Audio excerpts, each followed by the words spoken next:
உண்ணாவிரதம் இருந்தாங்க, முதலமைச்சராக இருந்தது. கலைஞர் அவர்கள் இதற்காக பல போராட்டங்கள் நடத்தினார்.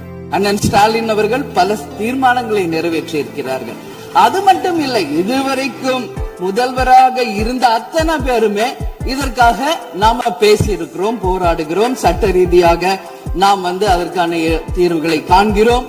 அது மட்டும் இல்லை, காவிரி மேலாண்மை ஆணையம் ஒரு தீர்ப்பு சொல்றாங்க, உச்ச நீதிமன்றம் ஒரு தீர்ப்பு சொல்றாங்க.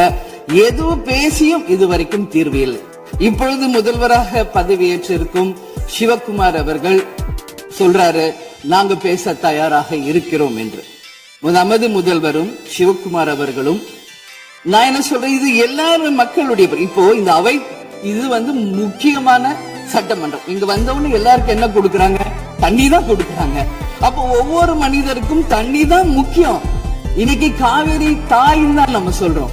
ஒரு தாயின் ஒரு குழந்தைக்கும் எப்படி தாய்ப்பால் இன்றியமையாதோ, அது பாருங்க அத்தனை பேரும், அது விவசாயிகளா இருக்கட்டும், குடிமக்களாக இருக்கட்டும், இங்கு மிக முக்கியமானது குடிதண்ணீர். நீரின்றி அமையாது இவ்வுலகு.